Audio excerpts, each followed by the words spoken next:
बसा.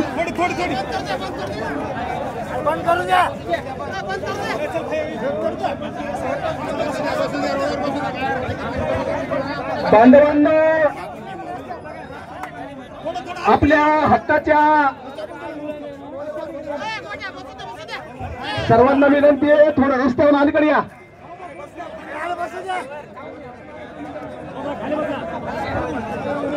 बांधवांनो, आपल्याला सर्वांना माहिती आहे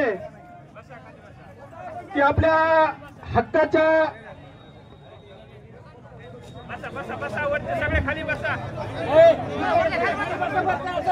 थोडं अलीकडे या, अलीकडे या, रस्त्याच्या थोडं अलीकडे या.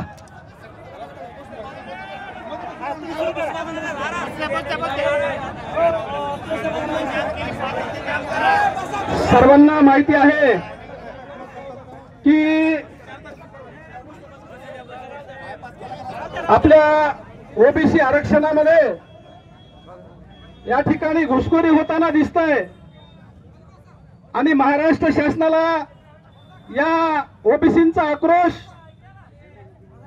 आणि या ओबीसींचं काय म्हणणं आहे हे तहसीलदारामार्फत शासनाला आपल्याला निवेदन त्या ठिकाणी द्यायचं आहे.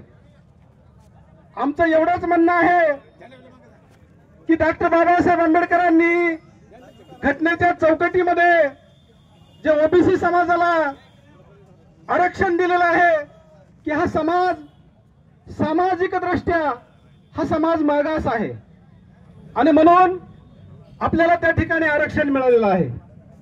हे घटनादत्त आरक्षण आहे. आमचं कोणाच्या आरक्षणाला विरोध नाही. ज्यांच्या नोंदी असतील त्यांनी खुशाल प्रमाणपत्र काढून घ्यावेत, परंतु ही जी मागणी करतायत सरसकट आरक्षण आम्हाला पाहिजे. आता सरसकट आरक्षण ओबीसी मध्ये पहिल्या 374 त्या ठिकाणी जाती आहेत आणि आरक्षण आहे 17%. या 17%च्या आरक्षणामध्ये पुन्हा एकदा मोठी जात या ठिकाणी जर त्या ठिकाणी आली तर सर्वसामान्य गावगाड्यामध्ये जो राहणारा आपला ओबीसी आहे, अलुतेदार बलुतेदार जो गावगाड्यामध्ये राहतो तो कधीही सरपंच होणार नाही, तो कधीही सदस्य होणार नाही, तो कधी गाव पातळीवरच्या राजकारणामध्ये येणार नाही आणि मग त्याची सामाजिक परिस्थिती त्या ठिकाणी जे बाबासाहेबांना अभिप्रेत होती, जी घटनेला अभिप्रेत होती, ती मग सामाजिक जे बाबासाहेबांचं स्वप्न होतं की हा पिचलेला जो समाज आहे तो सामाजिक दृष्ट्या पुढे आला पाहिजे आणि म्हणून जर सरसकट ओबीसीकरण जर झालं तर मात्र खऱ्या ओबीसीवर अन्याय होणार आहे आणि म्हणून शासनाला हे निवेदन देण्यासाठी आपण आज सर्वजण या ठिकाणी एका मेसेजवरती आपण सर्व आलात.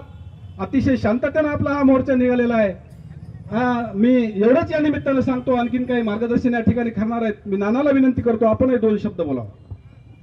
मी प्राध्यापक हारकळ सर यांना अशी विनंती करतो की ते संभाजीनगरहून या ठिकाणी आलेले आहेत आपल्यासाठी. त्यांना विनंती करतो की त्यांनी आपले विचार थोडक्यात मांडावेत. बांधवांनो, प्रथमतः सर्व आपल्या ओबीसी बांधवांना जय ओबीसी. एकदा जोरात नारा होऊ द्या, जय ओबीसी, जय मंडल. डॉक्टर बाबासाहेब आंबेडकरांचा, महात्मा ज्योतिबा फुलेंचा.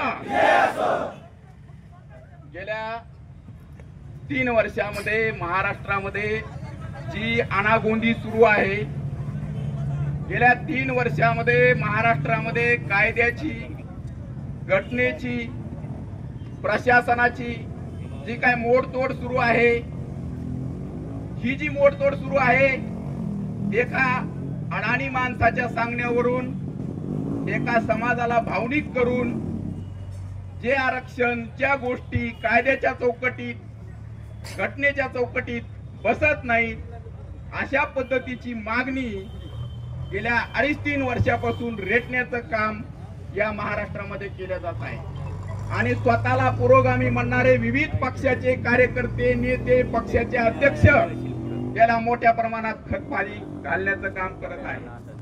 मित्रहो, आरक्षण मिळण्यासाठी 3 अटी सांगितलेल्या आहेत. पहिली अट सांगितली आहे की ज्या समाजाला इनएडिक्वेट रिप्रेझेंटेशन आहे. इनएडिक्वेट म्हणजे काय? की ज्या समाजाला वर्ग 1, वर्ग 2, वर्ग 3, वर्ग 4 मध्ये ज्या समाजाचं पुरेसं प्रतिनिधित्व नाही, म्हणजे त्या समाजाचे लोक नोकरीला लागलेले नाही, अशा लोकांना किमान बाबा म्हणजे 100 जागा असतील तर 50-60 तुम्ही घ्या, 10-20 तुम्ही घ्या, परंतु हे वाड्या वस्ती तांड्यावर जे काही आमचे भटके विमुक्त ओबीसी आहेत यांना कमीत कमी 5 जागा तरी मिळायला हव्यात. म्हणजे त्यांनी 5 जागाची पात्रता आहे का? हालाकी त्यांची लोकसंख्या 52% आहे, पण त्यांना 2-5 तरी जागा मिळावा या उद्देशानं आरक्षण दिलेलं आहे. आणि दुसरं एक महत्वाचं घटनेनं सांगितलेलं तत्व आहे ते म्हणजे सामाजिक आणि शैक्षणिक मागासलेपण. सामाजिक आणि शैक्षणिक मागासलेपण जोपर्यंत सिद्ध होत नाही कुठल्याही समाजाचं, त्या समाजाला आरक्षण देता येत नाही. मग आज झाले का सिद्ध?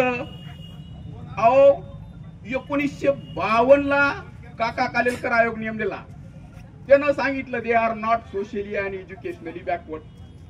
त्याच्यानंतर मंडल आयोग आला, तो म्हणला दे are not socially educationally backward. त्याच्यानंतर सुक्रिय आयोग आला, तो पण तोच म्हणला. गायकवाड आयोगानं भलतं मॅनेज करून टाकलं, जिकडं तिकडं कर्मचारी पासून घरात गेल्यानंतर कोणी काय सांगायचं कोणी मॅनेजमेंट केलं, कसं ठरवायचं, कशा कसोट्या लावायच्या, म्हणजे एखाद्याला पास करायचं ना पासिंगचा क्रायटेरिया खाली आणायचा. एवढं करून सुद्धा गायकवाड आयोगाला 5 मे 2021 ला सुप्रीम कोर्टानं जजमेंट दिलेलं आहे. काय सांगितलेलं आहे की Maratha reservation is ultra vires and they are not basically socially and educationally backward caste. पुढारलेले लोक आहेत. आणि तिसरी गोष्ट कोर्टानं नमूद केली, 500 पानाचं जजमेंट आहे. काय नमूद केली? सांगितलं कोर्टानं की यांचं पुरेसं प्रतिनिधित्व आहे. वर्ग 1, वर्ग 2, वर्ग 3 या सगळ्या नोकऱ्यामध्ये यांचं पुरेसं प्रतिनिधित्व ऑलरेडी आहे. म्हणजे प्रतिनिधित्व पुरेसंच नाही तर आगाऊ प्रतिनिधित्व आहे. असं असताना देखील 10 आयोगाने नाकारलेला असताना देखील काय म्हणताय मी आम्हाला याच्यातच पाहिजे याच्यात. आणि कुणबी दाखल्याची एक सर्वात महत्वाची गोष्ट इथं मला नमूद करायची आहे की निजामकालीन गॅजेट मध्ये असतील, कुठल्याही गॅजेट मध्ये असतील, ब्राह्मणामध्ये कुणबी, वाण्यामध्ये कुणबी, सगळ्या शिंपी कुणबी, न्हावी कुणबी, म्हणजे ह्या ज्या जे नाव आहेत हे काय आहेत वर्गवाचक. त्यामुळं त्या सगळ्यांना ओबीसी ठरवणार आहेत का तुम्ही? करू शकणार नाही. आणि सुक्रिय आयोगानं सुद्धा जे काही सर्वेक्षण केलं आताच्या त्याच्यामध्ये सुद्धा सगळं मॅनिप्युलेशन करण्यात आलेलं आहे. म्हणजे आपण नेहमी म्हणतो की बाबा आम्ही संविधानाची कायद्याची भाषा करतोय, याची भाषा करतोय, त्याची भाषा करतोय, आमचं न्यायाचं आहे, हक्काचं आहे, परंतु साला इथं महाराष्ट्रामध्ये गेल्या 3 वर्षामध्ये कायदा कानून हे कोणी मानायलाच तयार नाही. किती अवघड आहे. आम्ही म्हणतो की आम्हाला 340व्या कलमानुसार मिळालेलं आहे, आम्हाला कायद्यानुसार मिळालेलं आहे. एवढं सांगूनही जर आपल्या गोष्ट ऐकल्या जात नसेल, शासन प्रशासनामध्ये जर आपल्याला हे दिल्या जात नसेल, न्याय दिला जात नसेल, तर आपल्याला एक शेवटचा पर्याय आहे, तो म्हणजे जन आंदोलन. आणि मला खूप इथं अभिमान वाटतो की एका हाकेवरती एवढे आपले ओबीसी बांधव इथं जमा झाले आणि त्याला विरोध करत आहेत. कारण चुकीच्या गोष्टीला जोपर्यंत तुम्ही विरोध करणार नाही, जर नाही विरोध केला तर तुमच्या पुढच्या पिढ्या गुलाम म्हणून ही गुलामी स्वीकारतील. मला बोलण्याची संधी दिली त्याबद्दल मी संयोजकाचे आभार मानतो.